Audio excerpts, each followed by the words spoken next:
N Prashant IAS suspension പിൻവലിക്കാനുള്ള തീരുമാനം chief secretary doctor A Jayathilak ചട്ടവിരുദ്ധമായി അട്ടിമറിച്ചുവെന്ന് തെളിയിക്കുന്ന രേഖകൾ പുറത്തുവന്നു. ശാരദാ മുരളീധരൻ ചീഫ് സെക്രട്ടറി ആയിരിക്കെ കഴിഞ്ഞ ഏപ്രിൽ 23-ാം സസ്പെൻഷൻ പിൻവലിക്കാൻ തീരുമാനമെടുത്തിരുന്നത്.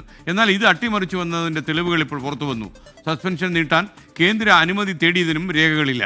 ഷബീദ് റാവുത്തർ വിവരങ്ങളുമായി തിരുവനന്തപുരത്ത് നിന്ന് ചേരുന്നു. ഷബീദ്, ഡോക്ടർ ജയ തിലക് താല്പര്യമെടുത്താണ് ഇത് അട്ടിമറിച്ചത് എന്നുള്ള ആരോപണം എൻ പ്രശാന്താണോ നടത്തിയിരിക്കുന്നത്? വളരെ പ്രധാനപ്പെട്ട 3 രേഖകൾ തൻ്റെ പക്കലുണ്ട് എന്ന ഇന്നലെ ഫേസ്ബുക്കിലൂടെ എൻ പ്രശാന്ത് MLA ചില വിവരങ്ങൾ പുറത്തുവിട്ടിരുന്നു. ശേഷം നമ്മൾ അദ്ദേഹത്തെ സമീപിച്ചപ്പോൾ സർക്കാരിൻ്റെ തന്നെ 3 പ്രധാനപ്പെട്ട രേഖകൾ അദ്ദേഹത്തിന് വിവരാവകാശമായി ലഭിച്ച രേഖകൾ ഇപ്പോൾ നമുക്കും ലഭിച്ചിട്ടുണ്ട്. അതിലേറ്റവും പ്രധാനമായും നമുക്ക് സംശയിക്കാവുന്ന ഒരു കാര്യം, അതായത് ശാരദാ മുരളീധരൻ ചീഫ് സെക്രട്ടറി ആയിരിക്കെ എൻ പ്രശാന്തിൻ്റെ സസ്പെൻഷൻ മാറ്റാൻ അല്ലെങ്കിൽ സസ്പെൻഷനിൽ നിന്ന് അദ്ദേഹത്തെ തിരിച്ചെടുക്കാൻ തീരുമാനിച്ചിരുന്നു. ആ റിവ്യൂ കമ്മിറ്റി യോഗം തീരുമാനിച്ചിരുന്നു. പക്ഷേ അത് അട്ടിമറിച്ചു എന്നുള്ളതാണ് ഈ രേഖകൾ വ്യക്തമാക്കുന്ന ഏറ്റവും പ്രധാനപ്പെട്ട കാര്യം.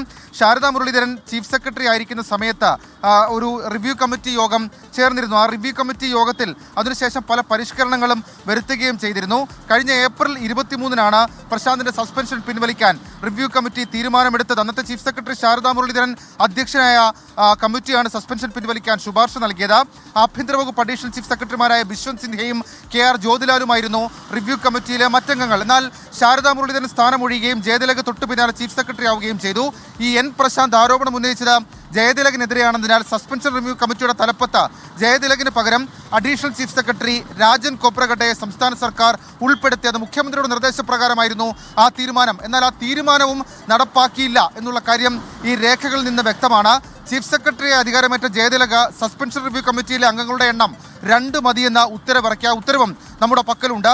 ഇതിലൂടെ അഡീഷണൽ ചീഫ് സെക്രട്ടറി രാജൻ കോപ്രഗഡെ കമ്മിറ്റിയിൽ നിന്ന് പുറത്തായി. തുടർന്ന് ജയതിലകിന്റെ അധ്യക്ഷതയിൽ പുതിയ സമിതി മെയ് 5-ാം തീയതി യോഗം ചേരുകയും എൻ പ്രശാന്തിന് സസ്പെൻഷൻ 180 ദിവസത്തേക്ക് കൂടി കൂട്ടുകയുമായിരുന്നു. സ്വാഭാവികമായും ഇക്കാര്യത്തിൽ ഈ എൻ പ്രശാന്ത് ഉന്നയിക്കുന്ന ആരോപണങ്ങൾ ചില കഴമ്പുണ്ട് എന്നുള്ള കാര്യം ഈ രേഖകളിൽ നിന്ന് വ്യക്തമാണ്. അതേസമയം ഈ സസ്പെൻഷൻ നീട്ടുമ്പോൾ കേന്ദ്രത്തിന്റെ അനുമതി വേണം എന്നുള്ള കാര്യങ്ങൾ പാലിച്ചില്ലെന്നും ആ രേഖകൾ ഇല്ല എന്നുള്ള കാര്യം കൂടി ഇപ്പോൾ ഒരു വിവരമായി പുറത്തു വരുന്നുണ്ട്.